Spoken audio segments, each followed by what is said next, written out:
Hello aspirants, स्वागत है सभी का एक बार फिर से हमारे चैनल पे।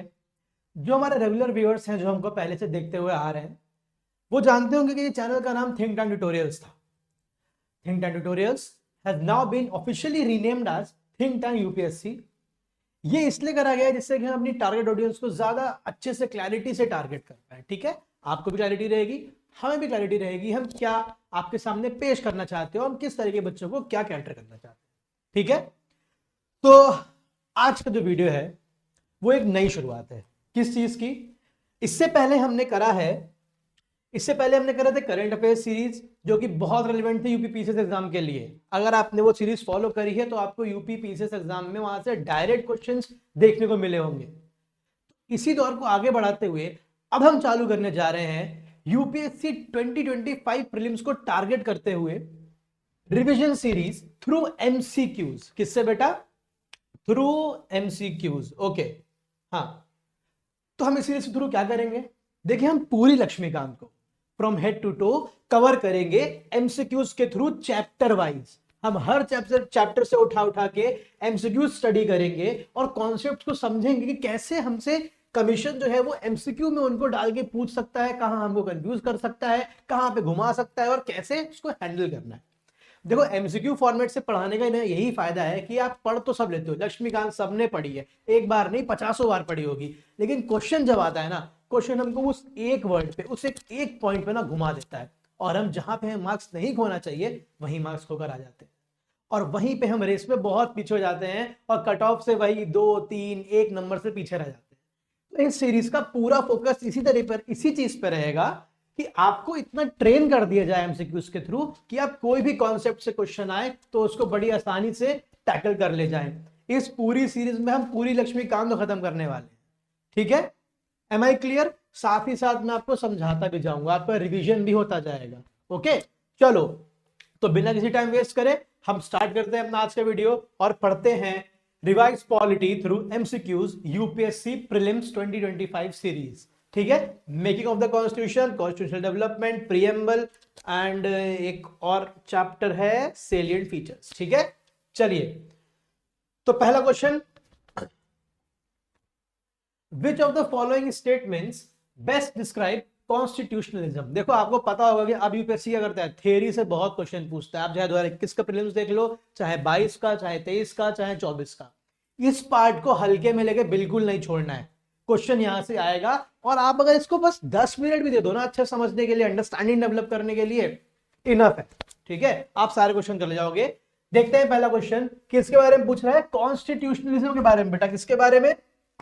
कॉन्स्टिट्यूशनलिज्म के बारे में। अब देखो जरा 2 मिनट, क्या करना है हमें? हमें पहले समझना है कि आखिर फर्क क्या है कॉन्स्टिट्यूशन, कॉन्स्टिट्यूशन और कॉन्स्टिट्यूशनलिज्म में। ठीक है, कॉन्स्टिट्यूशन और कॉन्स्टिट्यूशनलिज्म में देखिए बहुत सीधी सी बात है।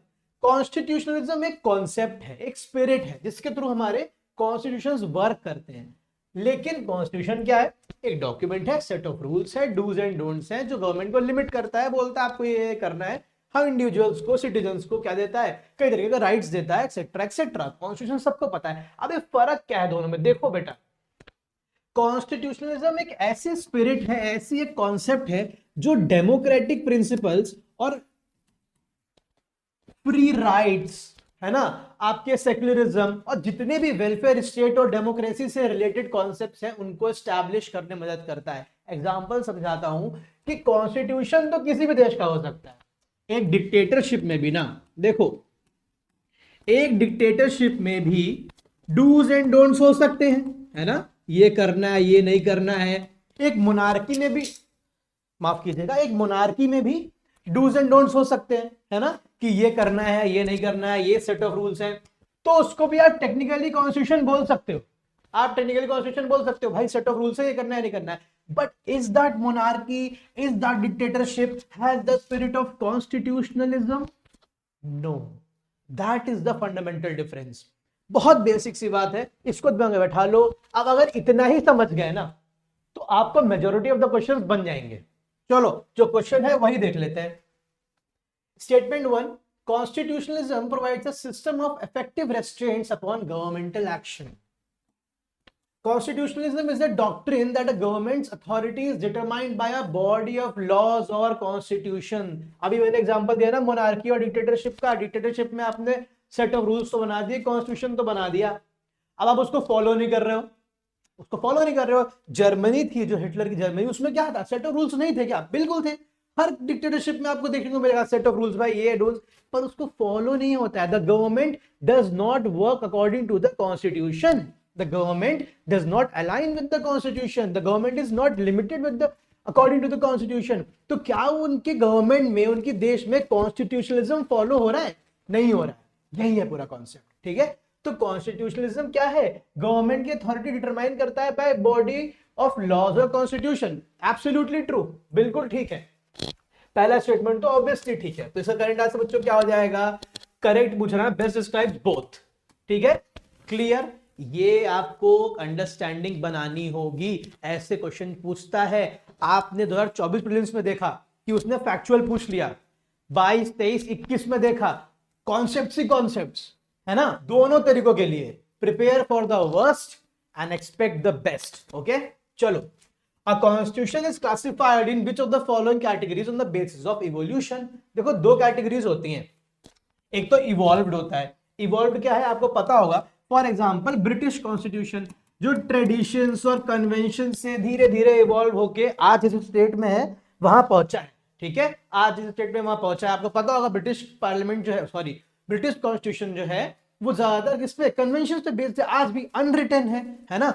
बट वही दूसरी तरीके क्या, इनैक्टेड, जो डेलिबरेटली इनैक्ट करा गया है, जिसको बनाया गया है, क्रिएट करा गया है। Biggest example Indian constitution, Indian constitution या फिर यूएस कॉन्स्टिट्यूशन, ठीक है। कॉन्स्टिट्यूशन मेकर्स ने उसको बैठ के इनैक्ट करा है, बनाया है।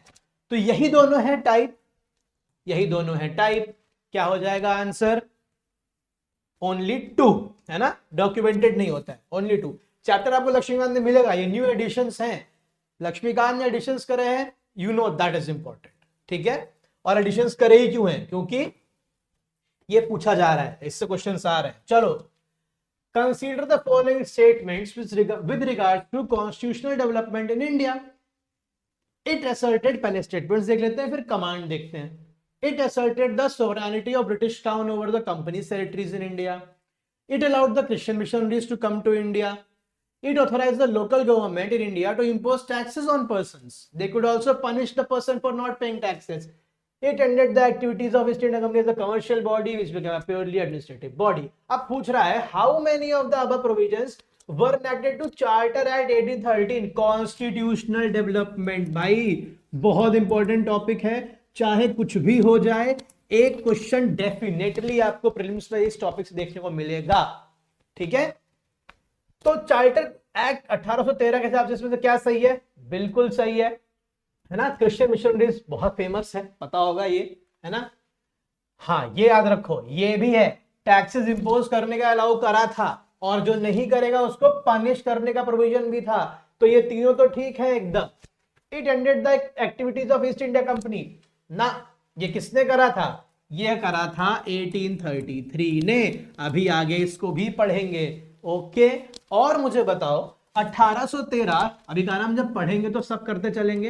1813 का यहां पे आपने 2-3 प्रोविजन तो देख लिए, है ना। एक प्रोविजन और है जो बहुत इंपॉर्टेंट था भाई, क्या था? एजुकेशन से रिलेटेड। किससे था? एजुकेशन से। कितना? A sum of rupees 1 lakh annually, a sum of rupees 1 lakh annually will be set aside for the promotion of education literature in India। तो इसी से जन्म होता है किसका? एंग्लिसिस्ट और ओरिएंटलिस्ट कंट्रोवर्सी का, है ना। क्या है ये कंट्रोवर्सी? क्या हुआ? कैसे एजुकेशन इंडिया में आगे बढ़ा? पर्पस क्या था? कब सॉल्व होती है? आने वाली वीडियोस में इसको पढ़ेंगे, ओके। तो करेक्ट आंसर बेटा क्या हो जाएगा? करेक्ट आंसर हो जाएगा आपका 3 स्टेटमेंट्स, है ना। ओनली 3, हाउ मेनी पूछ रहा है? Only 3, okay okay. चलो, by which one of the following act the legislative and executive functions of the governor general's council was separated? बहुत ही अच्छा क्वेश्चन है। अभी आपको मैंने डिस्कस करा क्या कि भाई कॉन्स्टिट्यूशनल डेवलपमेंट 1813 का आपने ये देखा, 1833 की बात जब छिड़ी थी यहां पे, तो मैंने पूरा इसलिए नहीं बताया कि कुछ क्वेश्चन था। अब देखते हैं 1833। ठीक है, पूछ रहा है लेजिस्लेटिव और एग्जीक्यूटिव फंक्शन कब सेपरेट करे गए। देखो 1833 में क्या क्या हुआ था, 1833 में क्या क्या हुआ था, 1813 में बोला गया था भाई जो कंपनी ईस्ट इंडिया कंपनी की मोनोपोली है, ईस्ट इंडिया कंपनी की मोनोपोली है, उसको एंड कर दिया जाता है। क्या बोला, उसको एंड कर दिया जाता है। लेकिन क्या कंप्लीट, अब देखो ये भी कैच है, क्या कंप्लीट मोनोपोली खत्म करी गई, नहीं नहीं, किसमें छोड़ दी गई, with T and trade with China. मतलब ईस्ट इंडिया कंपनी अभी भी मोनोपोली रिटेन कर रही थी, किसकी, with trade with China and in trade off T. ठीक है, इन दोनों के लिए। ठीक, अब क्या हुआ 20 साल बाद 1833 में, 1833 में बोला गया नहीं, ये भी खत्म। तो कंप्लीट मोनोपोली कब खत्म करी गई भाई, कंप्लीट मोनोपोली खत्म करी गई 1833 में। ठीक है, याद रखना, बहुत इंपॉर्टेंट प्रोविजन है। अगर वो पूछ लेता है the monopoly of east India company was completely ended in 1813 charter act, नहीं, गलत हो जाएगा, क्योंकि टी ट्रेड और ट्रेड विद चाइना में बाकी थी, कंप्लीटली खत्म कर गए 1833 में। वहीं आप देखो और क्या चीज है, और क्या चीज है 1833 में, और क्या हुआ था भाई, 1833 में हुआ था गवर्नर जनरल ऑफ बंगाल को क्या कर दिया गया था, फटाफट सारा यही रिवाइज करके जाओ, है ना, इसको रीडेजिग्नेट करके गवर्नर जनरल ऑफ इंडिया बना दिया गया था। कौन थे पहले, विलियम बेंटिक, हाँ वही सती वाले जिन्होंने सती के लिए रेगुलेशन लाया था, है ना, विलियम बेंटिक। ठीक है, और इसी एक्ट के तहत लेजिस्लेटिव और एग्जीक्यूटिव एक्शंस में या फिर एग्जीक्यूटिव फंक्शंस में डिफरेंस क्रिएट करा गया था। गवर्नर जनरल की जो एग्जीक्यूटिव काउंसिल थी वो सिर्फ जब काम करेगी तो वो एग्जीक्यूटिव फंक्शंस परफॉर्म करेगी, लेकिन एक लॉ मेंबर कौन थे, मैकॉले, लॉर्ड मैकॉले, उनको ऐड करा गया था। जब मैकॉले के साथ काम करेंगे तो वो लेजिस्लेटिव फंक्शंस परफॉर्म करेगी। याद आया, गुड, यही रिवीजन है, शाबाश। तो इसका आंसर बेटे क्या हो जाएगा, इसका आंसर हो जाएगा charter act of 1833। Clear, easy. कोई भी फीडबैक हो, कोई भी आपको चीज कहनी हो, समझनी हो, कोई कंफ्यूजन हो, रीच आउट करिए हमको, comment section is always open. बाकी इसकी पीडीएफ आपको कहां मिलेगी, आपको मिलेगी टेलीग्राम पे, वहां भी कनेक्ट करिए हमसे, थिंक टैंक यूपीएससी के नाम से। ये रहा आपके सामने लोगो। ठीक है, ज्यादा से ज्यादा शेयर करिए अगर आपको ये हेल्पफुल लगता है तो। पूरी सीरीज चलेगी, पूरी पॉलिटी खत्म करेंगे, फिर हम हिस्ट्री खत्म करेंगे प्रीलिम्स के पहले पहले। ठीक है, चलो सब्सक्राइब कर लो अब तक नहीं करा है। With reference to the background of the communal award which of the following is correct, the demand was separate electorate for different classes was primary ना, गांधी जी तो इसके खिलाफ ही गए थे, पूना पैक्ट याद है। B R Ambedkar supported the communal award for ensuring political representation of different classes, true, B R Ambedkar support कर ही रहे थे, वो तो बाद में पूना पैक्ट के तहत उन्होंने गांधी जी की डिमांड्स को मानते हुए दोनों बीच पूना पैक्ट हुआ था और उसको अपनी डिमांड को फोर को करा था, बट सपोर्ट वो कर रहे थे। ठीक है, सही आंसर मिल गया। अपना टाइम बचाओ, पेपर में आगे मत पढ़ो, अगर पढ़ना है तो पढ़ लो। The communal award was opposed the British authorities, ना गलत, ये तो ला ही रहता है, ये अपोज क्यों करेंगे। The Simon commission recommended joint electorates for all communities, नहीं, इन्होंने तो एक्सटेंड कर दिया था जॉइंट इलेक्टोरेट्स को ना, सॉरी जॉइंट इलेक्टोरेट, इन्होंने सेपरेट इलेक्टोरेट को एक्सटेंड कर दिया था। तो ये जॉइंट इलेक्टोरेट को कहां सपोर्ट कर रहे थे, नहीं कर रहे थे, ये भी गलत है, ये भी गलत है, ये भी गलत है। सही क्या है भाई, ये है। Okay, which of the following is not a provision of the regulating act of 1773, फटाक से देखो 1773 रेगुलेटिंग एक्ट के प्रोविजंस। पहला एक्ट जो कि ब्रिटिश पार्लियामेंट की तरफ से पास होता है, किसके लिए, ईस्ट इंडिया कंपनी के लिए, बिकॉज करप्शन और फाइनेंशियल ऑब्लिगेशंस बहुत ज्यादा बढ़ गए थे। ठीक है, तो क्या हुआ था इसमें, सबसे पहले तो गवर्नर ऑफ बंगाल जो थे उन्हें क्या बोला गया भाई, गवर्नर जनरल ऑफ बंगाल। कौन थे पहले, वॉरेन हेस्टिंग्स, है ना। फिर गवर्नर जनरल की काउंसिल बनाई गई थी, गवर्नर जनरल इन काउंसिल ये क्रिएट करी गई थी और बोला गया था कि the presidencies of Madras and Bombay are subordinate to the presidency of Bengal. However there was lack of clarity. सब याद आ रहा है ना? वेरी नाइस, सब याद आ रहा है। अच्छा, और क्या था? सुप्रीम कोर्ट एट कैलकाटा, ये स्टैब्लिश करा गया था। ठीक है, इसके भी ज्यूरिसडिक्शन में क्या थी? क्लैरिटी नहीं थी, तभी उसके लिए फिर 1781 का एक और एक्ट आया था जो इसमें क्लैरिटी लेकर आया था, वो भी देखेंगे अभी। ठीक है, कौन थे? Sir Elijah Impey was the first chief justice, 1+3, 3 other जजेस थे, 1 चीफ जस्टिस थे। याद रखिएगा ये सब। ठीक है, ओके। और हाँ, इंपॉर्टेंट यही है। ठीक, चलो, तो इसका आंसर देख लो भाई। Is not a provision, it establish the supreme court at Calcutta, बिल्कुल ठीक है, ये तो हुआ ही था। It designated the governor of Bengal as governor general, बिल्कुल ठीक है, Warren Hastings.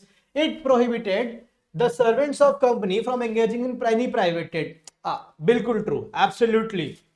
It laid down that the appeals from the provincial courts would be taken to the Governor General in Council and not to the Supreme Court। भाई अभी मैंने बताया कि supreme court के jurisdiction को लेकर कोई भी क्या नहीं थी, क्लैरिटी नहीं थी। ये प्रोविजन किस एक्ट से लाया गया था? ये 1781 से लाया गया था। 1781 के एक्ट में क्या आया था कि जो कैलकाटा का सुप्रीम कोर्ट है उसका ज्यूरिसडिक्शन किस पर रहेगा? कैलकाटा के सभी इनहेबिटेंट्स पे। ठीक है, हिंदूज को हिंदू लॉ के अकॉर्डिंग और मुस्लिम्स को मुस्लिम लॉ के अकॉर्डिंग क्या करा जाएगा? जस्टिस सर्व करा जाएगा। लेकिन जो प्रोविंशियल कोर्ट की अपील होंगी वो सुप्रीम कोर्ट के पास नहीं जाएंगी, वो गवर्नर जनरल इन काउंसिल के पास जाएंगी। ये 1781 से क्लैरिटी लाई गई थी, ये 73 का प्रोविजन नहीं था। तो सही आंसर हो जाएगा बच्चे D. Am I clear? Okay, चलो आगे बढ़ते हैं। देखो ये रिवीजन सीरीज है, यहां आपको पढ़ाया नहीं जा रहा है, इसीलिए पेस को मैं थोड़ा तेज रख रहा हूं। ठीक है ना? कुछ अगर आपको अलग समझना हो तो प्लीज हमारे तक रीच आउट करिए, उसके लिए भी आपको क्या प्रोवाइड करी जाएगी, वीडियो फॉर्म में और एनी फॉर्म में। ठीक है, with reference to the constituent assembly of India consider the following statements.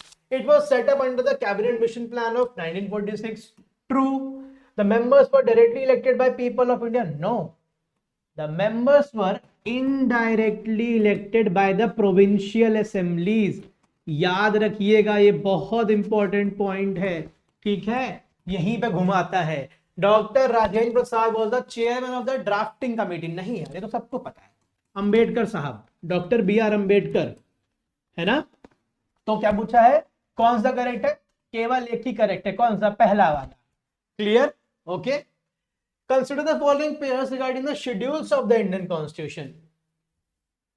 ये तो आई गेस सभी को पता होगा, अगर नहीं पता है तो आज सीख लो। This is pure gold.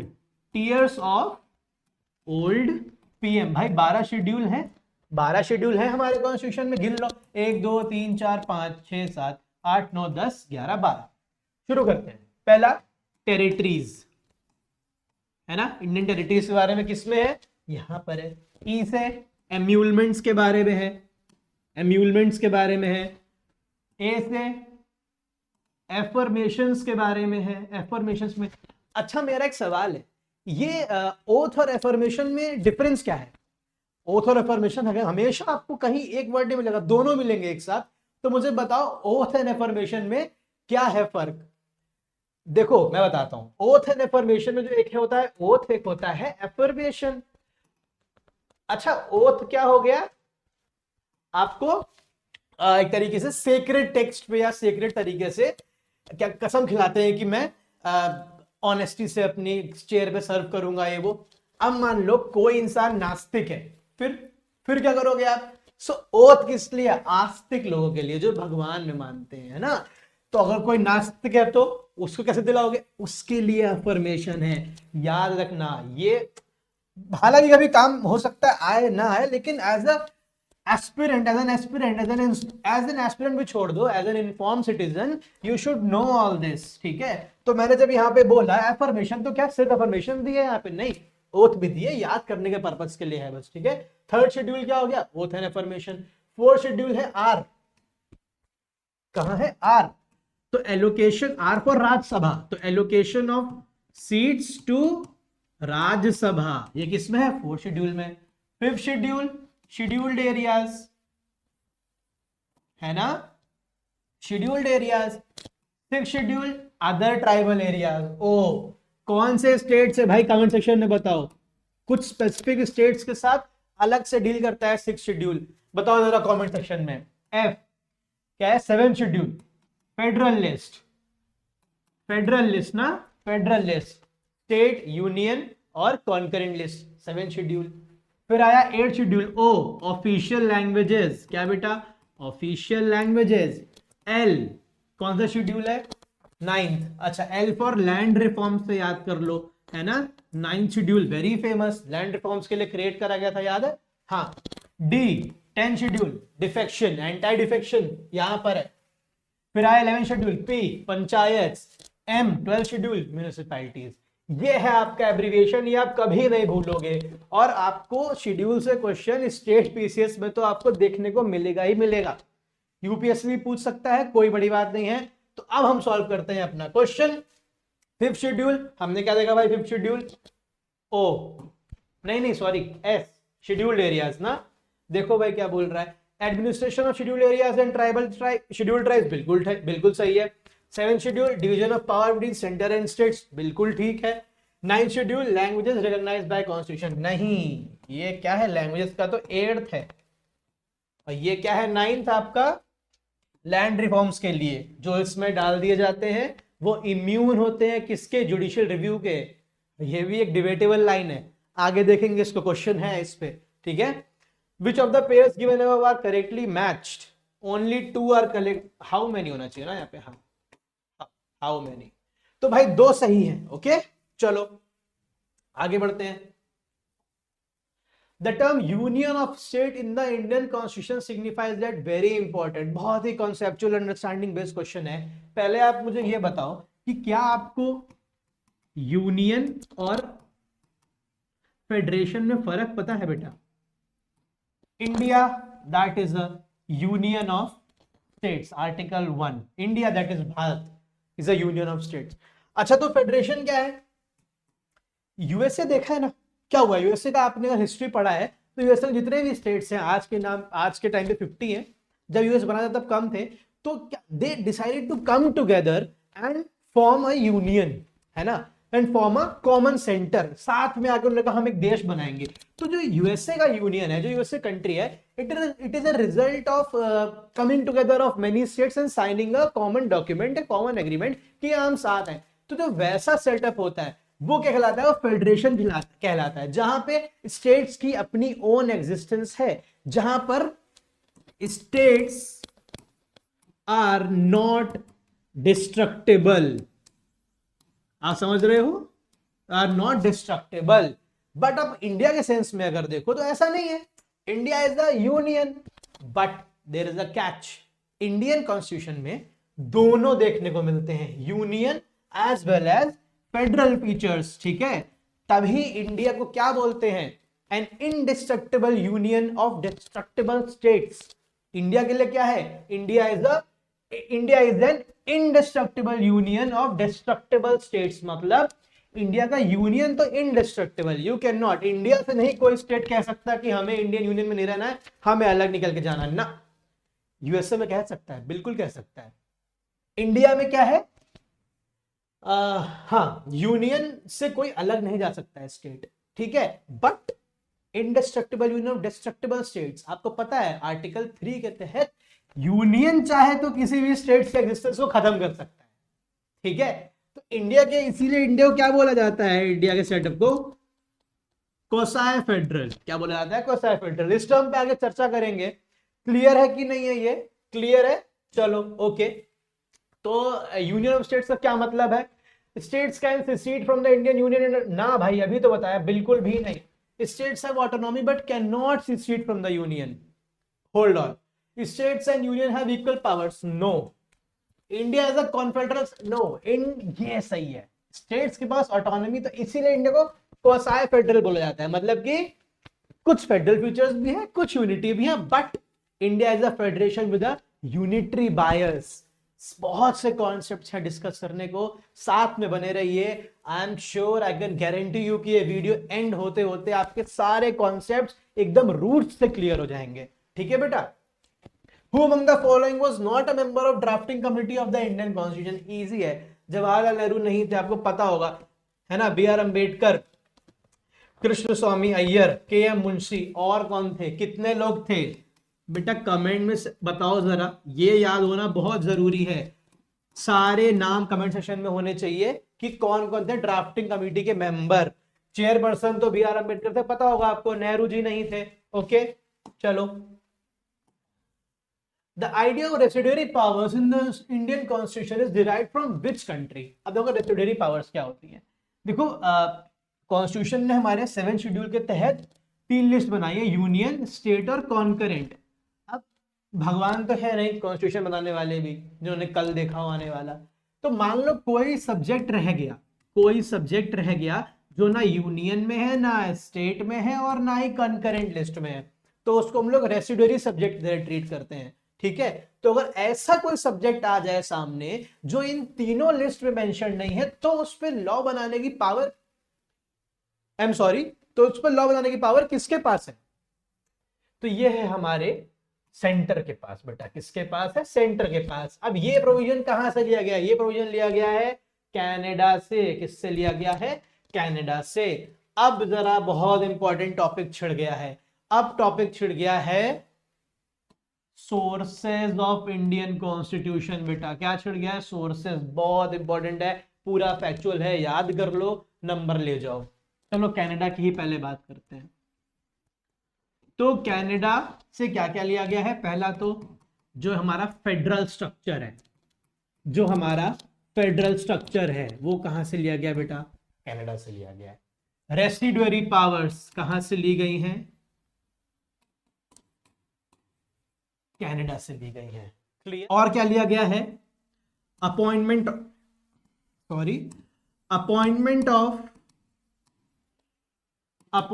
Of state governors bye centre. ठीक है, बाय सेंटर। और क्या लिया गया है? हाँ, वेरी इंपॉर्टेंट, यहां पर कंफ्यूजन को बताऊं कैसे। एडवाइजरी ज्यूरिसडिक्शन, जो सुप्रीम कोर्ट से रिलेटेड प्रोविजन है, वो लिया गया कनाडा से। ये लेकिन देखो, अगर आप गौर से देखोगे ना, तो जितनी भी ऐसी चीजें हैं जो कि एक स्ट्रॉन्ग यूनियन की तरफ क्या करती हैं, हिंट करती हैं, वो आपको कहां से देखने को मिलेंगी? Federal structure with strong union, ये लिया गया कनाडा से, है ना, विद स्ट्रॉन्ग यूनियन। अब जितने भी ये प्रोविजन देखो ना, अपॉइंटमेंट ऑफ गवर्नर सेंटर के द्वारा, रेसिड्यूरी पावर सेंटर के पास, federal structure with strong union bias, ये जितने भी ऐसी चीज हैं जो कि यूनियन को स्ट्रॉन्ग करने की तरफ हिंट करते हैं। ऐसा हार्ड एंड फास्ट रूल नहीं है, पर आपको याद करने के लिए बता रहा हूं। हो सकता है आपको ये सेंस, ये कॉन्सेप्ट एग्जाम में काम आ जाए। वो आप ज्यादातर कहां देखोगे? कनाडा से जाते हुए देखोगे। But here is the catch. अभी मैं यूएस का बताऊंगा आपको, वहां आप देखना जो भी जुडिशरी से रिलेटेड है ना बच्चों, जो भी जुडिशरी से रिलेटेड है, वो ज्यादातर कॉन्सेप्ट आपको दिखेगा कि यूएस से लिए गए हैं, है ना। लेकिन हियर इज द कैच, ये वाला जो जुडिशरी कॉन्सेप्ट है या ये प्रोविजन है, ये कहां से लिया गया है? कनाडा से। ये एक पॉइंट याद रखना। अब यूएस की बात कर लेते हैं। यूएस से क्या क्या लिया गया है? वेरी इंपॉर्टेंट, पहला तो एफआरस लिए गए हैं, फंडामेंटल राइट्स, है ना, क्लियर है, एफआर लिए गए हैं। और इंडिपेंडेंस ऑफ जुडिशरी कहां से लिया गया है भाई? यूएस से लिया गया है। जुडिशियल रिव्यू कहां से लिया गया है? यूएस से लिया गया है। और क्या लिया गया यूएस से? और लिया गया है वाइस प्रेसिडेंट की पोस्ट यूएस से ली गई है। वेरी इंपॉर्टेंट, इंपीचमेंट लिया गया है। किसका? प्रेसिडेंट का। ऑब्वियसली किससे लिया गया है? यूएस से लिया गया है। और हाँ, सुप्रीम कोर्ट और हाई कोर्ट के जजेस का रिमूवल किससे लिया गया है? यूएस से लिया गया है। क्लियर? क्लियर। देखो जुडिशरी वाले लगभग सारे किससे आपको देखने को मिलेंगे? आपको यूएस से देखने को मिलेंगे। अब बहुत इंपॉर्टेंट आता है यूके, यूनाइटेड किंगडम। उससे क्या लिया गया है? उससे लिया गया है, पहली बात तो बहुत बढ़िया, बहुत important, basic, bedrock parliamentary system. दो तरीके के होते हैं ना, पार्लियामेंट्री और प्रेसिडेंशियल। पार्लियामेंट्री सिस्टम लिया गया है यहां से, और रिट्स लिए गए भाई यहां से। और क्या लिया गया है? बाई कैमरलिज्म, मतलब 2 हाउसेस होंगे। 2 हाउसेस है ना बेटा, upper house, lower house, Rajya Sabha, Lok Sabha, और क्या लिया गया है? Rule of law, rule of law. और क्या लिया गया है? Single citizenship. और क्या लिया गया है? फटाफट बोलते जाओ। कैबिनेट सिस्टम लिया गया है ना? कुछ छूट जाए तो कमेंट सेक्शन में बताइए। बहुत इंपॉर्टेंट, आयरलैंड, माफ करना, Ireland, very important, directive principles of state policy. और क्या लिया गया है आयरलैंड? नॉमिनेशन, तो मैं ना राइटिंग मुझे काम करना है। Nomination of members to Rajya Sabha. और इंपीचमेंट प्रेसिडेंट का लिया गया था यूएस से, but method of election, method of election कहां से लिया गया है? यहां से। Method of election of president Ireland से लिया गया। क्लियर? क्लियर। अच्छा, ज्वाइंट सिटिंग कहां से ली गई है बेटा? ऑस्ट्रेलिया से। ज्वाइंट सिटिंग ऑस्ट्रेलिया से। और क्या लिया गया है? इंटरकोर्स ट्रेड कॉमर्स, वो यहां से लिया गया है। कॉन्करेंट लिस्ट का कॉन्सेप्ट कहां से लिया गया है? ऑस्ट्रेलिया से लिया गया है। ज्वाइंट सिटिंग बताई ना? हाँ, क्लियर। ये तो देखो एकदम ऐसी चीजें हैं कि आपके टिप्स पे होनी चाहिए। ये कैसी चीजें हैं? आपके टिप्स पे होनी चाहिए। ठीक, क्लियर। चलो आगे बढ़ते हैं। With reference to Indian federalism consider the following features: division of power between centre and state, equal representation of states in the upper house, supremacy of constitution. How many of the above features are aligned with the Indian model of federalism? ये है, बिल्कुल है। ये है, बिल्कुल है। ये नहीं है। अपर हाउस मतलब राज्यसभा। इक्वल रिप्रेजेंटेशन नहीं है बेटा, है ना? पता होगा आपको, अलग अलग स्टेट्स का अलग अलग रिप्रेजेंटेशन है। ये कहां पर है? ये यूएस में है। यूएस में क्या है? 50 स्टेट हैं, हर स्टेट से 2 रिप्रेजेंटेटिव्स, आर लिख दे रहा हूं, 2 रिप्रेजेंटेटिव, इक्वल रिप्रेजेंटेशन है। तो यहां पे क्या हो जाएगा? ओनली 2, 2 ही स्टेटमेंट करेक्ट हैं। क्लियर। चलो आगे बढ़ते हैं। आई होप आपको सब समझ में आ रहा है ना? Which of the following committees was not a part of the Constituent Assembly? Steering committee थी, कौन था प्रेसिडेंट इसका? Chairman Rajendra Prasad. Drafting committee B R Ambedkar. Union constitution committee Jawaharlal Nehru. Public ना, ये नहीं थी। ठीक है, सही आंसर हो जाएगा डी। क्लियर। अभी कमेटी से बात करेंगे, आगे क्वेश्चन है। Which article of the Constitution lays down the procedure for renaming or altering the boundaries of the, आवाज आ रही है ना? हेलो, हाँ, boundaries of the state. Very important topic. पहले जरा रुक जाओ 2 मिनट और ये देखो, आर्टिकल 2 जहां बहुत कंफ्यूजन होता है बच्चों को, और आर्टिकल 3, क्या फर्क है भाई दोनों में? देखो, आर्टिकल 2 बेटा क्या करता है ना, आर्टिकल 2 अलाउ करता है हमारे पार्लियामेंट को creation of a new state, जिसमें की एडमिशन भी अलाउड है, इसमें की एडमिशन भी अलाउड है और क्रिएशन भी अलाउड है, दोनों। मतलब कोई नया स्टेट अगर फॉर्म हो रहा है, चाहे तो आप बाहर से एक्वायर कर रहे हो, चाहे आप किसी को अपने साथ मर्ज कर रहे हो, या आप ऑल टुगेदर नया स्टेट ही क्रिएट कर रहे हो। हाइपोथेटिकल एग्जांपल ले लो, कहीं पे बहुत तगड़ा कूप हो जाए, कंट्री खत्म होने लगे, इंडिया जाके वहां पे सब कुछ सही करे। बहुत ही हाइपोथेटिकल एग्जांपल बता रहा हूं आपको, बिकॉज ऐसा कभी हुआ नहीं है। फिर इंडिया उसको अपने यूनियन में शामिल कर ले, that will happen under the provisions of article 2, है ना? This concept relates with the formation of entirely new state. वो एडमिशन से भी हो सकता है किसी बाहर की कंट्री को या कोई स्टेट को, या फिर कोई भी नया स्टेट बनाने से हो सकता है। ये क्या है? ये बात करता है बेटा इंटरनल रीएडजस्टमेंट। अगर मैं एक शब्द में कहूं तो इंटरनल रीएडजस्टमेंट मतलब जो ऑलरेडी एग्जिस्टिंग स्टेट्स हैं, उनके alteration of boundaries, creation of new states, creation of UTs, etcetera etcetera, उसकी बात कौन करता है? ये तेलंगाना बना आंध्र प्रदेश से अलग होके, इसके तहत बना। ठीक है, क्लियर। जितने भी स्टेट बनेंगे कल को इसके तहत बनेंगे। उत्तर प्रदेश और उत्तराखंड अलग हुए, किसके तहत हुए? इसके तहत हुए। क्लियर। दोनों में ये फर्क है। आर्टिकल 3 के बारे में एक और एडिशनल इंफॉर्मेशन है, ले लो, काम भी आएगी, बहुत ज्यादा इंपॉर्टेंट है वो भी, कि अगर आर्टिकल 3 के तहत पार्लियामेंट को नया स्टेट बनाना चाहता है, या उसका नाम बदलना चाहता है, या कुछ भी उसकी बाउंड्रीज में छेड़छाड़ करना चाहता है, कम ज्यादा 2 स्टेट्स को मिलाना चाहता है, किसी एक स्टेट को तोड़ना चाहता है दो हिस्सों में, तो उसके लिए क्या है, एक बिल पास करा जाएगा, किसमें, पार्लियामेंट में। लेकिन कंडीशन क्या है कि वो बिल पार्लियामेंट में प्रेसिडेंट के प्रायर अप्रूवल के बाद ही इंट्रोड्यूस करा जा सकता है, और बिल पास होने के बाद president has to send it to the state legislature concerned, ठीक है। बट द कैच इज कि the president is not bound by the opinion of the state legislature. मान लो जब उत्तराखंड और यूपी अलग हुआ होगा तो ये बिल यूपी लेजिस्लेचर के पास गया होगा, स्टेट लेजिस्लेचर के पास, असेंबली के पास। अगर दोस्त ने कह दिया भाई ठीक है चलो बना दो अलग, तो कोई बात नहीं। अगर यूपी ने प्रेसिडेंट से बोला नहीं प्रेसिडेंट भाई हमें नहीं दो हिस्सों में होना है, does it matter? It is upon the will of the president and the parliament. They are not bound by the advice. Okay? Clear? ये याद रखना है आपको।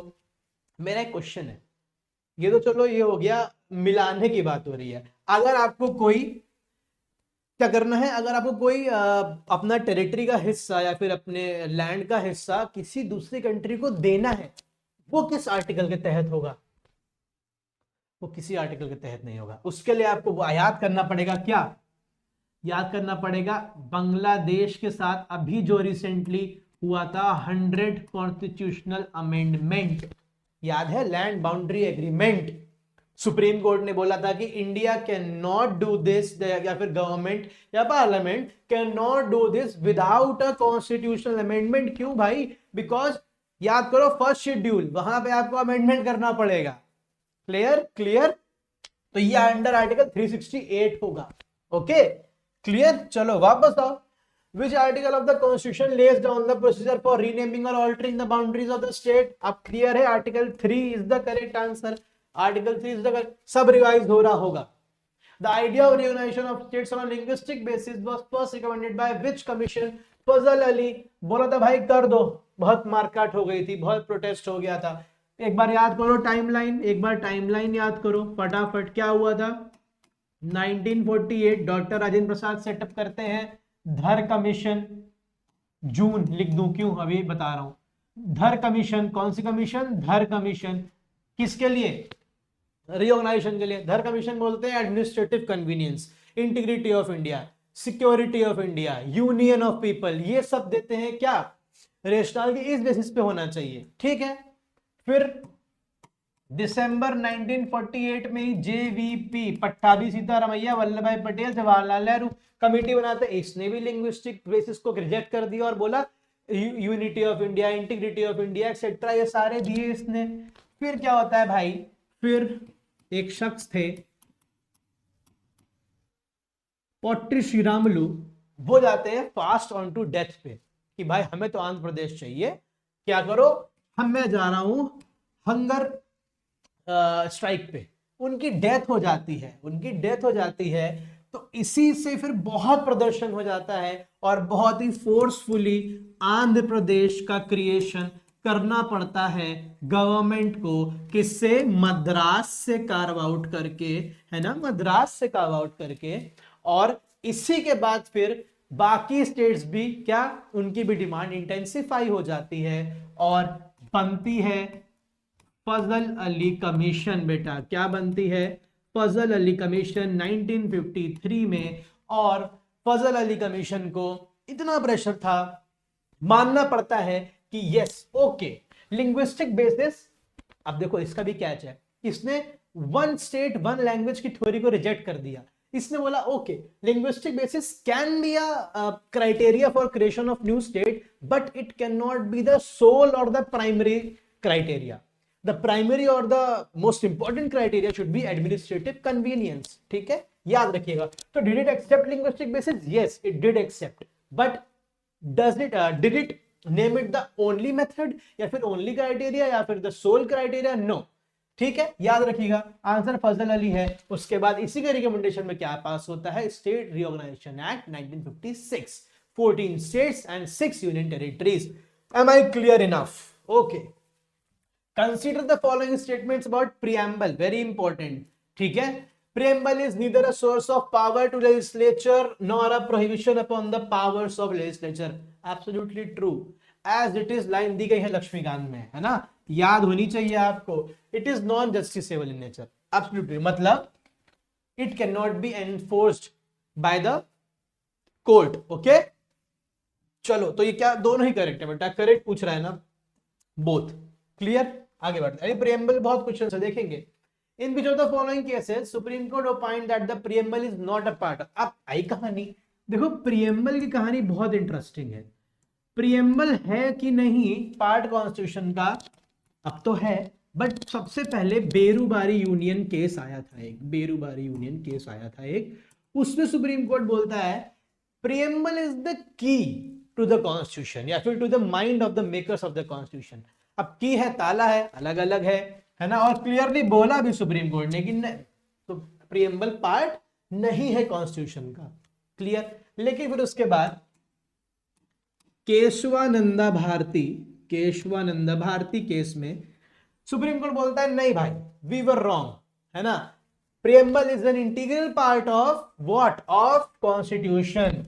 क्लियर, फिर उसके बाद in an number of cases, बहुत से केसेस में प्रियम्बल इंडियन कॉन्स्टिट्यूशन का पार्ट है, इसको सुप्रीम कोर्ट क्या कर चुका है, इसको सुप्रीम कोर्ट कंफर्म कर चुका है। LIC of India case, sorry LIC of India case is an example, है ना, कर चुका है। तो राइट नाउ कॉन्स्टिट्यूशन का क्या है, एज अ पार्ट ऑफ, ठीक है। अभी लेकिन क्वेश्चन क्या पूछ रहा है, is not a part of, इसमें किसमें कहा था, बेरूबारी यूनियन केस में कहा था बेटा, ठीक है, बेरूबारी यूनियन केस में कहा था। चलो अगला, the power to admit new state in the Indian union lies with, अभी डिस्कस करा हमने आर्टिकल 2 के तहत पार्लियामेंट के पास। क्लियर, आर्टिकल 2 के तहत पार्लियामेंट के पास।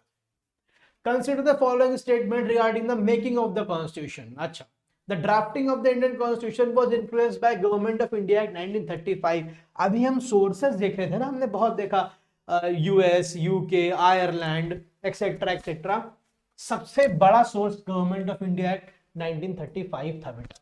पूरा गवर्नेंस का जो स्ट्रक्चर था वो यही सब उठाया गया था। क्लियर, तो ये था बिल्कुल। The Constituent Assembly was a sovereign body with no, absolutely true. Constituent Assembly was free to frame any constitution, to discontinue any British law, to continue any British law। देखते हो आप कई सारे ब्रिटिश तरह के लॉज कंटिन्यू करे गए, ठीक है। Public gaming act is an example, ठीक। तो ये इसकी मर्जी थी, it was a sovereign body. Okay, correct पूछ रहा है, बोथ हो जाएगा answer. Consider the following statement regarding article 3। A bill to alter state boundaries can only be introduced in parliament with the, अभी हमने देखा, absolutely true, अभी discuss करा, the concerned state opinion is binding on parliament, no, absolutely not, just now। तो क्या होगा correct answer, one and only, क्या होगा, one only. Okay, which of the following act introduced bicameralism for the first time in India। ठीक है भाई, अब जरा बात होगी किसके बारे में, अब बात होगी 1919 के गवर्नमेंट ऑफ इंडिया एक्ट के बारे में, जिससे हम लोग मॉन्टेगो चेम्सफोर्ड रिफॉर्म्स भी बोलते हैं। ठीक है, इसका सबसे फेमस प्रोविजन है डायरकी। क्या थी डायरकी, देखो डायरकी क्या थी, जितने भी स्टेट, अच्छा इससे पहले देख लो, इसने फेडरल और स्टेट सब्जेक्ट में भी बांट दिया था सारे सब्जेक्ट्स को, है ना। अब देखो जितने भी स्टेट सब्जेक्ट्स थे ना बेटा, जितने भी स्टेट सब्जेक्ट्स थे उसको इसने कहा कि नहीं, क्या होगा, स्टेट जो प्रोविंसेस हैं उनमें दो ग्रुप्स बन जाएंगे, रिजर्व्ड और ट्रांसफर्ड, रिजर्व्ड और ट्रांसफर्ड। ठीक, रिजर्व में क्या बोला, जो बहुत इंपॉर्टेंट थे, जो बहुत इंपॉर्टेंट थे, जैसे कि आपका डिफेंस, जैसे कि आपका रेवेन्यू, है ना, फॉर एग्जांपल ये दोनों चीजें। ये क्या रहेगा, ये इसकी अल्टीमेट पावर इस पे लॉज बनाने की किसके पास रहेगी, गवर्नर के पास रहेगी, गवर्नर ऑफ द प्रोविंस के पास रहेगी। ठीक है, लेकिन जो ट्रांसफर्ड है, जैसे कि लोकल पंचायत, है ना, एजुकेशन एक्सेट्रा, ये जो है इनकी हम पावर ट्रांसफर करते हैं किसके पास, इसकी पावर ट्रांसफर करते हैं हम रेस्पॉन्सिबल मिनिस्टर्स के पास, लेजिस्लेचर के पास। ठीक है, जो कि क्या करेगा, जो कि बनाएगा लॉ जिस पे, and they will be responsible to whom, to the legislature. याद है डायरकी, बहुत इंपॉर्टेंट है, ये बहुत इंपॉर्टेंट है। 2023 में भी यहां से क्वेश्चन आया था, 2021 में भी यहां से क्वेश्चन आया था, सॉरी 23 नहीं 22 में, है ना, 22 में आया था क्वेश्चन। क्लियर हो, पूछा था स्पेशली उसने कि ट्रांसफर्ड सब्जेक्ट्स कौन से हैं इनमें से, या फिर रिजर्व सब्जेक्ट्स कौन से हैं, ऐसा क्वेश्चन था कुछ। ठीक, तो डायरकी याद रखना, 1919 में किसने इंट्रोड्यूस करी थी, इस एक्ट ने। और क्या करा था भाई इसने, इसने बाइकैमरलिज्म भी इंट्रोड्यूस करा था इंडिया में सेंट्रल लेवल पे, 2 houses for the first time. किस लेवल पे? सेंट्रल लेवल पे। कौन लेकर आया था? 1919 का एक्ट। क्लियर है बेटा? क्लियर है? ओके, तो करेक्ट आंसर हो जाएगा 1919 का government of India act. Am I clear enough? चलो, consider the following statements about the government of India act 1935। It provided for the establishment of an all India federation. Absolutely true, but ये कभी हो नहीं पाया because princely states ने कभी agree नहीं करा। The act provided for 3 list, federal, provincial and concurrent. बिल्कुल true.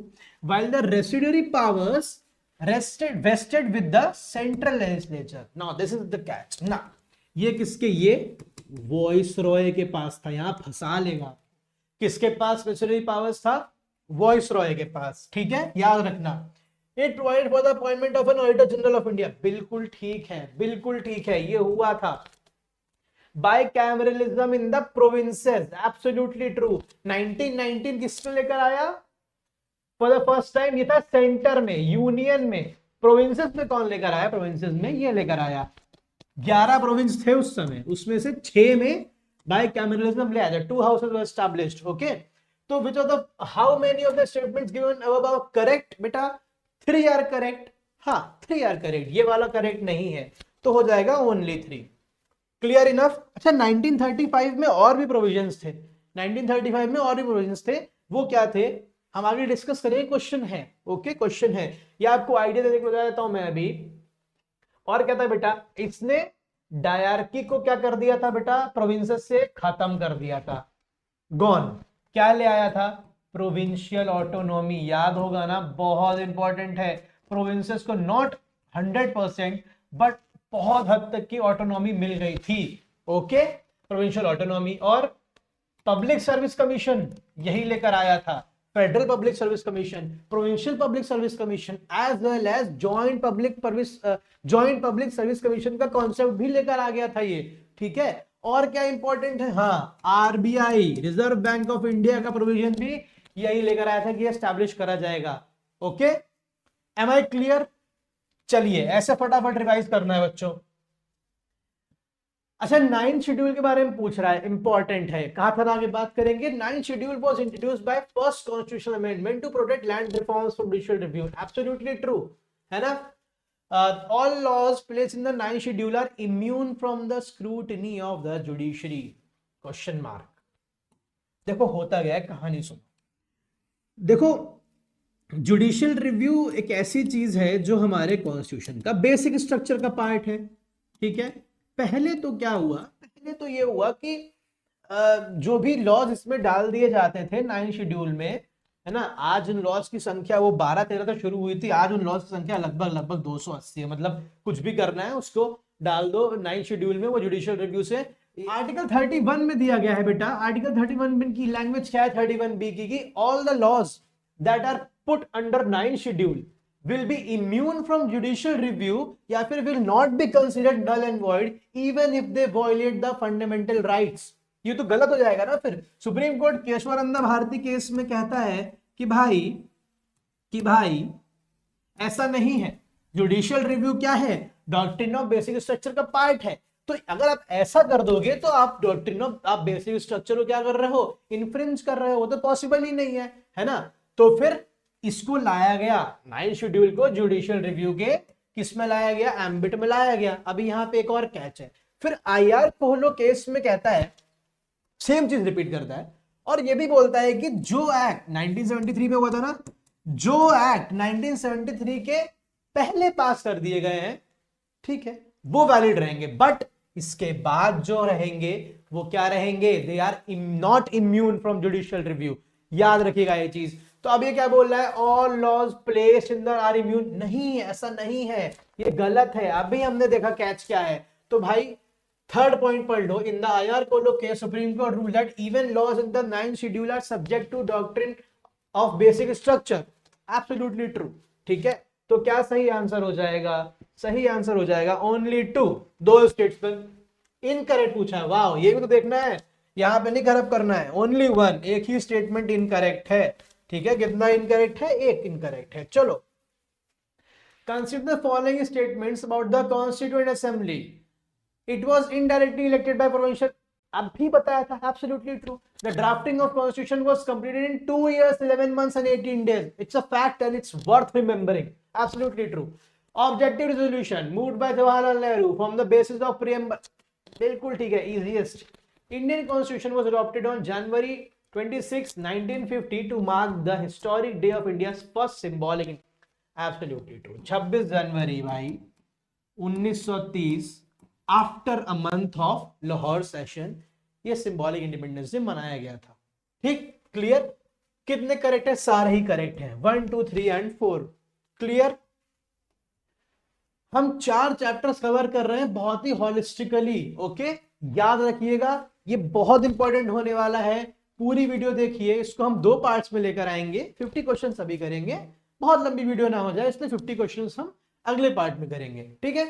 Indian territory can be ceded to a foreign state only by amending the constitution under article 360। देखो, जो पहले पूरा एक्सप्लेनेशन कराना सब काम आएगा। Absolutely true. Article 3 authorises the parliament to form a new state by separation of territory from any state और by uniting. अभी बताया था हर तरीके से इंटरनल रीएडजस्टमेंट। बिल्कुल ठीक है। अब देखो options, both are correct but 2 is not the correct. कहां है? 2 यहां है। ठीक है, it is not the, because ये दोनों इंटर रिलेटेड नहीं है, ये इसका एक्सप्लेनेशन नहीं है। करेक्ट दोनों है, तो आंसर हो जाएगा बेटा क्या? बी। आंसर हो जाएगा बी। ओके, चलो। The government of India act 1935 is significant because it provided for the establishment of an all India federation. बिल्कुल ठीक है। It introduce provincial autonomy. अभी बताया, absolutely true. It abolish the system of dyarchy at the provincial level. बिल्कुल ठीक है। ठीक है, आपको जान के हैरानी होगी डायरकी प्रोविंशियल लेवल से हटा के इसने सेंट्रल लेवल पे ले आई थी। प्रोविजन था, हालांकि वो कभी इंप्लीमेंट नहीं हो पाया, लेकिन ये प्रोविजन था। ठीक है, अगर पूछ लेगा ना तो हाँ करोगे, बिकॉज प्रोविजन था। ठीक, करेक्ट पूछ रहा है तो तीनों ही करेक्ट है, ऑल 3। चलो, इंडियन कॉन्स्टिट्यूशन के बारे में स्टेटमेंट है। It is the lengthiest written constitution in the world. Absolutely true. It establishes parliamentary sovereignty similar to the British constitution. No, British constitution parliamentary sovereignty की बात करता है, पर इंडिया में सोवरेन क्या है? इंडिया में सोवरेन है कॉन्स्टिट्यूशन। इंडिया में कॉन्स्टिट्यूशनल सोवरेनिटी है बच्चों। It is the only constitution in the world which provides for fundamental duties. Absolutely not. क्योंकि हमने स्वयं कहां से ली बेटा? यूएसएसआर से इंस्पायर्ड है हमारी फंडामेंटल ड्यूटीज, है ना? तो पूछ रहा है which of the statements given of these are correct? 1 and 2 only, 1 and 3, 2 and 3। अच्छा, नो, तो ये भी गलत है, ये भी गलत है। तो आंसर हो जाना चाहिए क्या? आंसर होना चाहिए 1 ओनली। आंसर होना चाहिए बच्चों 1 ओनली। ठीक है, क्या होना चाहिए? कोई करेक्ट पूछा है ना? फिर चेक कर लेते हैं। हाँ हाँ हाँ, ओके, क्लियर। चलो, consider the following statements about the 8th schedule. It originally included 14 languages. True. आज कितनी है? आज है 22। ठीक है, दोनों सही हो गए। अब आओ, यहां फंसाता है। Bodo, Santhali and Konkani were added through the 92nd amendment. 92nd amendment. Bodo ठीक है, संथाली ठीक है, कोंकणी ना। बोडो, संथाली, डोगरी एंड मैथिली, 4 कौन सी आई थी 92nd से? बोडो, संथाली, डोगरी और मैथिली, ये आई थी 92nd से। एडिशनल इंफॉर्मेशन तो कोंकणी किससे आई थी भाई? कोंकणी आई थी आपकी 71st से। किससे आई थी बेटा? 71st से। अच्छा, उसके लिए बताओ, नेपाली भी आई थी साथ में। ठीक है, कोंकणी, नेपाली। मुझे ये बताओ, हाँ, सिंधी किससे आई थी भाई? ये कमेंट सेक्शन में बताओ। सिंधी कौन से अमेंडमेंट से ऐड करी गई है शेड्यूल में? ये आपको बताना है। Konkani, Nepali 71st, Bodo, Santhali, Dogri, Maithili 92nd। तो ये स्टेटमेंट गलत हो जाता है, बाकी दोनों करेक्ट हो जाते हैं। करेक्ट पूछ रहा है 1 and 3 only. Okay, am I clear? Am I clear? पानी पी लेता हूं 1 सेकेंड। ठीक है, ऑल सेट। चलो आगे बढ़ते हैं। The objective resolution introduced by Jawaharlal Nehru included which of the following principles? India would be an independent sovereign republic. The constitution would guarantee justice, equality and freedom. Territorial integrity and individual dignity would be preserved. तीनों ही सही है, absolutely true, answer हो जाएगा all three. But hang on, दिसंबर 13 याद रखना 1946 Nehru ji present करते हैं क्या, objective resolution in front of constituent assembly, ठीक है। और कब अडॉप्ट कर लिया जाता है, ये दोनों डेट याद रखना, जनवरी 22 1947, ठीक है, याद रखिएगा। It is the basis of our preamble. Which of the following cases are related to the preamble of Indian Constitution? Kesavananda Bharati state of Kerala अभी बताया, बेरुवार यूनियन अभी बताया, LIC इंडिया अभी बताया। क्लियर, तीनों ही है आंसर 1, 2 and 3। आगे बढ़ो फटाफट। Consider the following statement regarding the Charter Act of 1833. It abolished the East India Company's commercial activities, बताया था। Complete monopoly ended, commercial activity खत्म, अब प्योरली एडमिनिस्ट्रेटिव बॉडी तरह काम करोगे आप, ठीक है। It centralised legislative powers under the governor general of Bengal. क्या देखो, गवर्नर जनरल ऑफ बंगाल हो ही नहीं सकता। इट वाज या फिर he was, the position was designated as governor general of India. The first one was William Bentinck, गलत हो गया, ठीक है।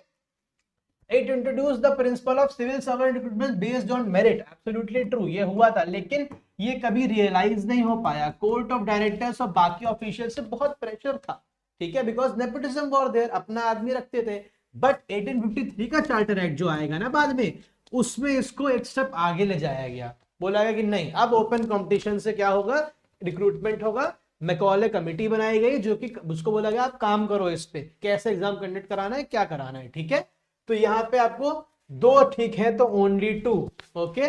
चलो, consider the following statement about the Cripps mission of 1942। Stafford Cripps was the president, तो वही फिर उनके नाम पर क्रिप्स मिशन, ठीक। It propose the formation of an Indian union with dominion status after the, बिल्कुल ठीक है, बोला कि डोमिनियन स्टेटस देंगे, डोमिनियन स्टेटस। तभी जवाहरलाल नेहरू ने क्या बोला था, dominion status is as dead as nail of the coffin, ये बात बोली थी ना, ओके, ठीक है। It provided provinces with the option to opt out of the Indian union, बिल्कुल ठीक है, बोला था कि ब्रिटिश अथॉरिटीज जो है वो आपका जो ड्राफ्ट होगा कॉन्स्टिट्यूशन का वो तब एक्सेप्ट करेंगे जब एक चीज गारंटी रहेगी कि जो भी प्रोविंसेस या जो भी प्रिंसली स्टेट्स ज्वाइन नहीं करना चाहते इंडियन यूनियन को, they will be free to not join. यही ऑपोजिशन था इंडियन नेशनल कांग्रेस को, बोला था कि आपने ब्लूप्रिंट तैयार कर दिया है भाई इंडिया के पार्टीशन का, ठीक है। It was rejected outright by Congress, absolutely, तीनों ठीक है बेटा, तीनों। फिर वही बात, इनकरेक्ट, तो नन इनकरेक्ट में आ जाएगा, क्या जाएगा, नन आ जाएगा। Am I clear, okay. हाँ, फटाफट देखते हैं अगला क्वेश्चन। ड्राफ्टिंग कमेटी के बारे में पूछ रहा है, चलो बताओ। It was set up on August 29, 1947। अब ये इंपॉर्टेंट है, लग रहा होगा सर डेट, भाई याद कर लो, 2024 का जो प्रीलिम्स हुआ है उसके बाद यू नेवर नो कितना फैक्चुअल चला जाए, be prepared for the worst. It was said by doctor BR Ambedkar, बिल्कुल ठीक है। It submitted the final draft of the constitution on November 26 for the first reading. नहीं, अगर सेंस से भी करोगे ना तो भी समझ जाओ गलत है, 26 को तो इसको एडॉप्ट कर लिया गया था, तो ये फर्स्ट रीडिंग कहां से होगी ना, ये हुआ था बेटा कब, ये हुआ था 4 नवंबर को, है ना, फाइनल ड्राफ्ट प्रेजेंट करा था। तो करेक्ट पूछ रहा है तो 1 और 2 ओनली हो जाएगा, करेक्ट। चलिए, प्रीएम्बल के बारे में फिर से पूछ रहा है। Preamble embodies the basic philosophy and fundamental values of which constitution is based, absolutely true. KM Minshi के according preamble is the horoscope of our sovereign dominated Republic. क्या ये सत्य है? दिया है लक्ष्मीकांत में 3-4 एक्सपर्ट्स के बारे में क्या क्या कहना है, याद कर लो, absolutely true. The objective solution from the philosophical basis, absolutely true. पूछ रहा है यार करेक्ट, तीनों बिल्कुल ठीक हैं, तीनों बिल्कुल ठीक हैं। Consider the following principles incorporated in the Indian constitution. Fundamental rights ensure the primacy of individual liberty. Absolutely true. Directive principles aim to establish social and economic justice. बिल्कुल true. जब हमारे आगे चैप्टर्स आएंगे फंडामेंटल राइट्स, अभी वो लोग sir ये अभी कहाँ दे रहे हो, अभी तो आप ये आपने चैप्टर बताया नहीं था, हम डिस्कस करेंगे बेटा फीचर्स, है ना, फीचर्स ऑफ कॉन्स्टिट्यूशन हम पढ़ रहे हैं, आज हमारा टॉपिक है, चैप्टर है, उसके अकॉर्डिंग क्वेश्चन बनता है, ठीक है। बिल्कुल ठीक है, डिटेल में पढ़ेंगे जब हम ये दोनों चैप्टर पढ़ेंगे। Emergency provisions empower the president to suspend the constitution and entirely, no no, बिल्कुल भी नहीं, ठीक है, ये नहीं है। आपको याद होगा आर्टिकल 19 और 21 में इसका एक कैच है, जब इमरजेंसी प्रोविजंस पढ़ेंगे तब इसको डिटेल में पढ़ेंगे, ठीक है। तो दोनों सही है, तो ओनली 2 हो जाएगा, करेक्ट पूछ रहा है। ओके क्लियर, चलो। अच्छा, फिर से कॉन्स्टिट्यूंट असेंबली के बारे में पूछ रहा है। It was a fully sovereign body, the authority to enact laws even during its drafting process, बताया था अभी ये चीज, है ना, बिल्कुल ठीक। It had members who were indirectly elected by the provincial assemblies under the cabinet mission plan, indirectly elected, अभी बताया था, जो एक्सप्लेनेशन कर चुका हूं सब आपको देखने को मिलेगा। The assembly included representative from all the princely states, नहीं भाई, ऐसे एक्सट्रीम स्टेटमेंट्स तो बहुत खतरनाक होने चाहिए, ऑल ना, हैदराबाद से नहीं थे फॉर एग्जांपल, भोपाल से नहीं थे, त्रावणकोर से नहीं थे, है ना, गलत हो जाएगा, ये गलत हो जाएगा। करेक्ट पूछ रहा है तो क्या होगा भाई, ये वाला गलत हुआ, 1 और 2 करेक्ट है, 1 and 2 ओनली। ओके क्लियर, पूरी पॉलिटी साथ में रिवाइज करनी है। Consider the following statements about the Indian Constitution. It is both federal and unitary in nature, depending on the context. Absolutely true. Both features देखे जाते हैं. It ensures the supremacy of Constitution through the doctrine of judicial review. Okay, done. It limits the parliamentary form of governance to the union level only. ना भाई, ऐसा नहीं है। Limit दोनों करता है, स्टेट गवर्नमेंट को भी लिमिट करता है और यूनियन गवर्नमेंट को भी लिमिट करता है। यूनियन लेवल ओनली गलत है, तो पूछ रहा है इनकरेक्ट, ओनली 1 इज इनकरेक्ट, ठीक है, एक ही स्टेटमेंट इनकरेक्ट है। Consider the following statement regarding linguistic reorganisation of states in India. तभी आपको मैंने स्टार्टिंग में सब एक्सप्लेन कर दिया, पूरा रिवाइज करा दिया, जिससे क्वेश्चन सॉल्व करते चलो साथ में फटाफट। The Dhar Commission recommended reorganization based on administrative convenience rather than linguistic basis. Absolutely true. अभी डिस्कस करा था। The State Reorganization Act was the first major step towards linguistic reorganization. बिल्कुल ठीक है। Andhra Pradesh was the first state formed on linguistic basis. बिल्कुल ठीक है। 1952 या 53 है ना। चलो, which of the statements given above are correct? All 3 are correct. किससे कार्व आउट करा गया था? मद्रास से। अब है किसके बारे में पूछ रहा है बेटा? 6th शेड्यूल के बारे में। देखो 6th शेड्यूल बहुत इंपॉर्टेंट है। जब हम लोग शेड्यूल डिस्कस कर रहे थे तो मैंने कहा था 4 ऐसे हैं, कौन से? असम, मेघालय, त्रिपुरा, मिजोरम, ठीक है।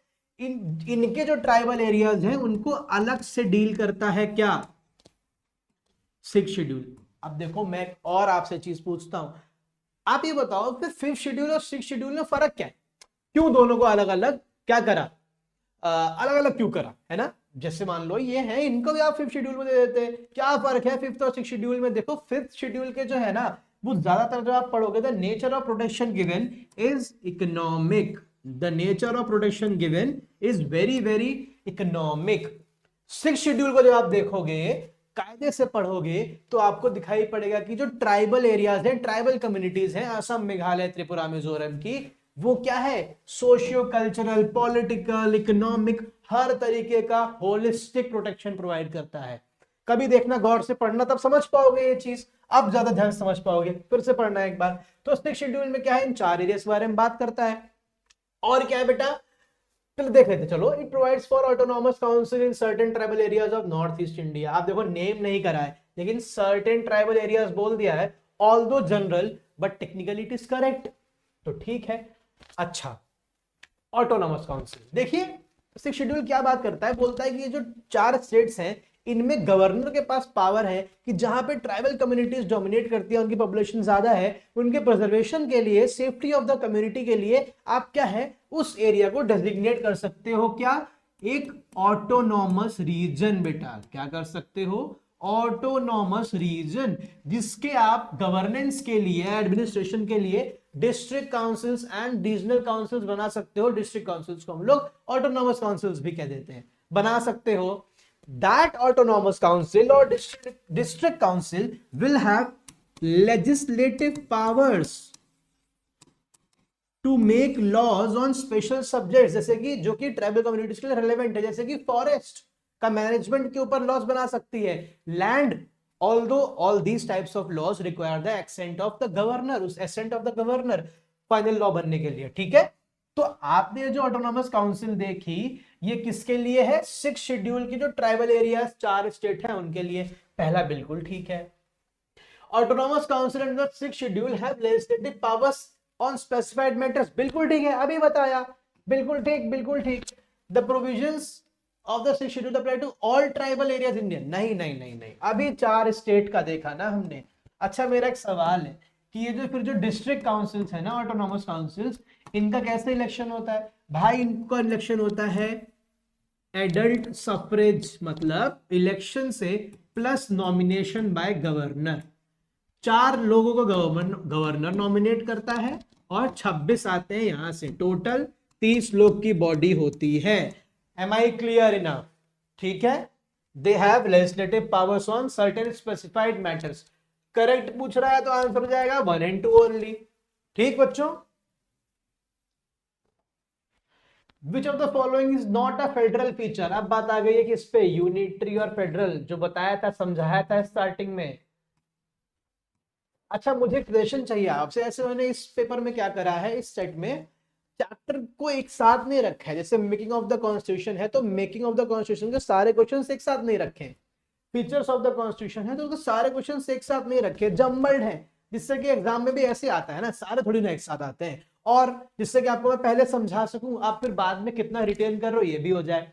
तो ये सजेशन आप दो, ये मेरे अकॉर्डिंग मुझे लगा ठीक कि मैं जम्बल्ड ही रखता हूं। अगर आपको सारे क्वेश्चंस एक ही साथ चाहिए, जैसे मान लो हिस्टोरिकल बैकग्राउंड है उसका आपको एक साथ सारे क्वेश्चंस चाहिए, सर पहले सारे वो करा दीजिए, फिर उसके बाद आप मेकिंग ऑफ द कॉन्स्टिट्यूशन कराइएगा, फिर एक साथ प्रीएम्बल कराइए। अगर ऐसा चाहिए तो बताओ, है ना। कोई भी आपका सजेशन हो तो उसको देने में घबराए नहीं या बिल्कुल हिचकिचाए नहीं। Which of the following is not a federal feature? Written constitution, it is a federal feature, है ना। बिकॉज फेडरल फीचर वो क्या होंगे? जो स्टेट्स की एग्जिस्टेंस को सपोर्ट करेंगे या फिर पावर स्टेट और यूनियन के बीच डिस्ट्रीब्यूट करने में हेल्प करेंगे, वो सारे ऐसे नेचर के जो होंगे वो सारे फेडरल फीचर्स कहलाएंगे। रिटन कॉन्स्टिट्यूशन एब्सोल्युटली स्टेट्स के एग्जिस्टेंस को इंश्योर करेंगे, तो ये होगा। या स्टेट्स की पावर को डिफाइन करेंगे या डिस्ट्रीब्यूट करेंगे यूनियन से, बिल्कुल ठीक, ये होगा। सिंगल सिटीजनशिप नहीं, ये तो यूनिटरी हो गया ना। यूएस में क्या है? डबल सिटीजनशिप है, मतलब अगर आप यूएस सिटीजन है तो आप यूएस के सिटीजन तो है ही, तो आप उसके स्टेट के भी हैं, ठीक है। इंडिया में आप सिर्फ इंडियन सिटीजन है, आप यूपी सिटीजन या उत्तराखंड सिटीजन या बिहार सिटीजन नहीं है, ठीक है। बाई कैमरलिज्म बिल्कुल ठीक है, फेडरल फीचर है। क्यों? क्योंकि Rajya Sabha, house of states, independent judiciary, बिल्कुल ठीक है। तो पूछा क्या है? Not a federal feature. अच्छा, ये है यूनिटरी, तो यही नहीं होगा, हाँ ओनली 2, ओके, बाकी सब तो फेडरल है। नॉट अ पूछा है, क्लियर बेटा, क्लियर। चलो, अच्छा, फॉलोइंग पेयर्स बताने हैं, करेक्टली मैच बताने हैं कौन से हैं। Federal system, division of power between union and states, ठीक है। Parliamentary system, responsibility of the executive to the legislature, बिल्कुल ठीक है। Secularism, equal respect for all religion without state interference, absolutely true. But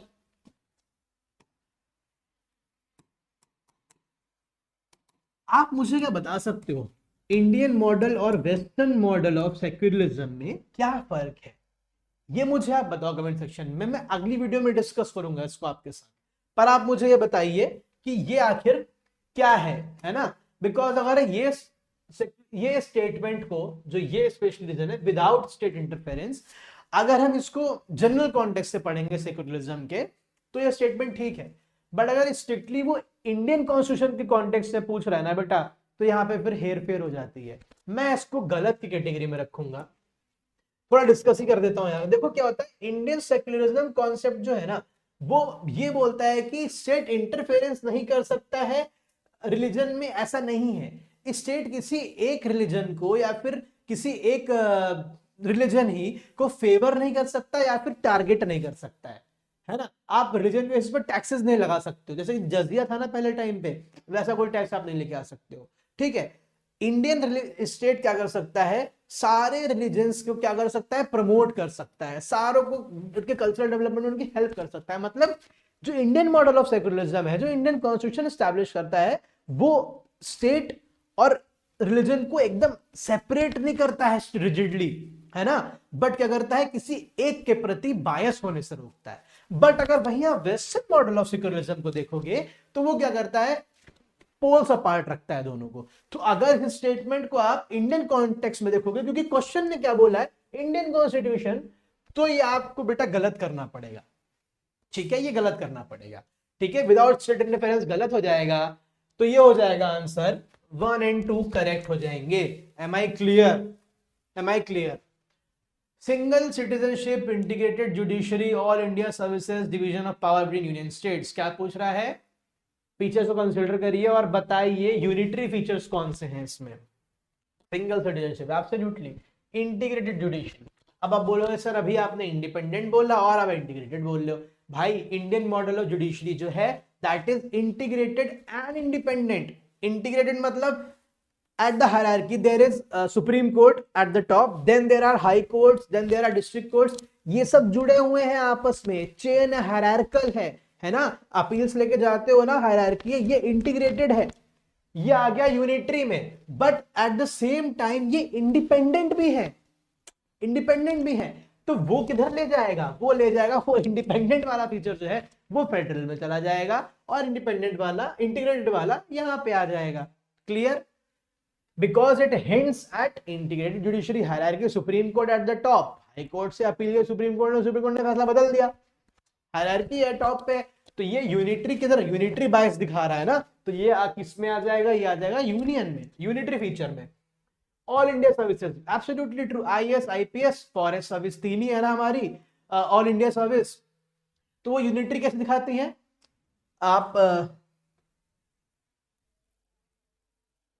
हाँ, तो वो यूनिटरी कैसे दिखाती है, यूनिटरी फीचर कहते हैं because all India services union services हैं, ठीक है, यूनियन एम्प्लॉयज जाके उनका आईएएस आईपीएस पीसीएस किसके होते हैं, union employees, central government employees होते हैं, but still they are posted in states, ठीक है, तो ये क्या है, ये यूनिटरी फीचर है बेटा, okay.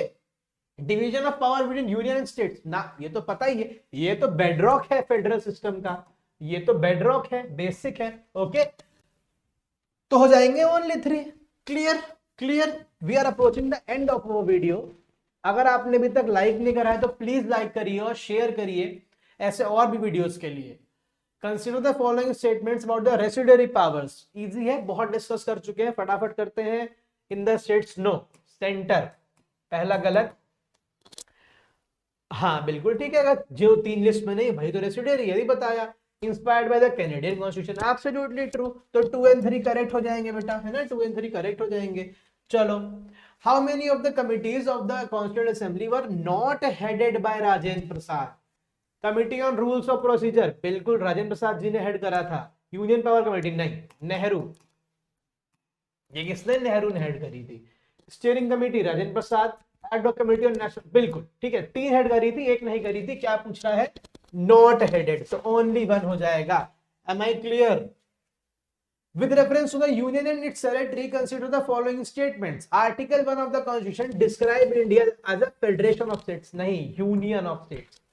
The power to reorganize state lies with the parliament under article. बिल्कुल ठीक है, बिल्कुल ठीक है। The term territory of India is broader than union of India. बिल्कुल ठीक है। Territory of India में Indian states plus UTs plus future में कोई भी टेरिटरी जो इंडिया एक्वायर करेगी वो आ जाता है। यूनियन ऑफ इंडिया में सिर्फ और सिर्फ स्टेट्स आते हैं, याद रखना, इंपॉर्टेंट कॉन्सेप्ट है। तो ये गलत नहीं, ब्रॉड ठीक है, ये भी ठीक है, ये भी ठीक है, वो गलत है, तो ओनली 2 क्योंकि करेक्ट बोला है, ठीक है। चलो, फेडरल स्ट्रक्चर के बारे में पूछ रहा है भाई, 7 schedule provides for the division of power, absolutely true. Residuary powers, union parliament, अभी देखा। Federal structure inspired by US constitution, नहीं, कनाडा। तो करेक्ट कौन से हो गए, 1 एंड 2, ठीक है। Consider the following feature, supremacy of the constitution bicameralism, Indian judicial independence, which of the features similar to the US constitution. अच्छा देखो, सिमिलर पूछ रहा है, ये नहीं पूछ रहा है कि कहां से बोरो करे गए थे, तो बाय कैमरलिज्म ये और ये एब्सोल्युटली तीनों है ना, तीनों हैं। फिर अब बोलोगे सर यूएस कहां, बाय कैमरलिज्म तो यूके से लिया गया, अभी बोला ना मैंने, बोरो की बात नहीं चल रही है, सिमिलर की बात चल रही है, ठीक है। तो क्या हो जाएगा बेटा, 1 2 3 हो जाएगा। Clear? Which article of the Indian Constitution is referred to as the heart and soul of the Indian Constitution? Very easy. Article 32, Article 32 Constitutional Remedies. क्यों बोला गया? अरे भाई, आर्टिकल 32 बताता है कि अगर फंडामेंटल राइट्स कोई आपकी इनफ्रिंज हो जाए तो करना क्या है, प्रोसीजर बताता है। क्या बताता है कि सुप्रीम कोर्ट में जाके आप उनको, या फिर हाई कोर्ट में जाके आप उनको क्या कर सकते हो, एनफोर्स करवा सकते हो। ठीक है, अगर वही बात हो गई ना, फिर तो फंडामेंटल राइट सारे दे दिए, यूज कैसे करना है ये नहीं बताया, कट्टा असला दे दिया हाथ में, उसका इस्तेमाल कैसे करना है वो नहीं बताया, कलम पकड़ा दी हाथ में, लिखना कैसे वो नहीं बताया, वही वाली बात हो गई। इसीलिए अगर आर्टिकल 32 नहीं होगा तो फिर फंडामेंटल राइट्स किसी काम के नहीं है, उनका एनफोर्समेंट ही नहीं हो पाएगा। That is why heart and soul, article 32 constitutional remedies. Okay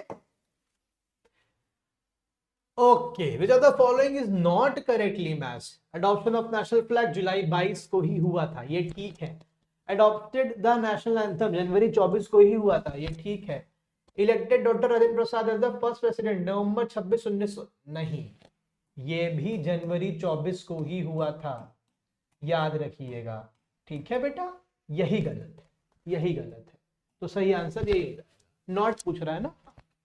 The term quasi-federal as applied to the Indian Constitution implies strong union, ये अभी समझाया था स्टार्टिंग में, a strong union with weak state governments, equal distribution of power between the union and states, federal structure with a unitary bias, unitary structure with limited federal features, federal structure with unitary bias. This is what is quasi-federal. Okay? Okay? Clear now? I hope जितनी बात हमने करी सब आपको clear हुई होगी। बहुत ही comprehensive तरीके से हमने ये अपने सारे चैप्टर्स कवर कर लिए हैं। अगली वीडियो में हम आगे बढ़ेंगे। ये पूरी सीरीज जो है ये आपको क्या करेगी, ये आपको पूरी पॉलिटी रिवाइज करेगी। आप पढ़ तो लेते हो बेटा पॉलिटी, फिर वही बात है जब क्वेश्चन आता है तो आप गलत कर देते हो, क्योंकि प्रैक्टिस की क्या है, कमी है। प्रैक्टिस करके जाओ, साथ में रिवाइज करके जाओ, साथ में वीडियोस को हम लोग क्रिस्प रखने की कोशिश करेंगे, लेंदी या फिर अननेसेसरी डिस्कशंस यहाँ पे नहीं करेंगे। मोटिवेशन ऐसा सबके पास है ही, कोई दिक्कत नहीं है। ठीक है, आप सब बड़े हुई, पढ़ाई की बात करेंगे, काम की बात करेंगे और फटाफट अपना जो है वो लक्ष्मीकांत को पूरी कवर करेंगे, फिर हम हिस्ट्री पे जंप करेंगे। ठीक है, 2025 का यूपीएससी हमारा टारगेट है। सब्सक्राइब करिए थिंक टैंक यूपीएससी को, ये सीरीज चलती रहेगी। और आपको कोई भी सजेशन या कोई भी क्वेरी है तो हमसे कांटेक्ट कीजिए, इसकी पीडीएफ आपको टेलीग्राम पे मिल जाएगी। Thank you so much for joining, please share, subscribe and like the video. Thank you so much.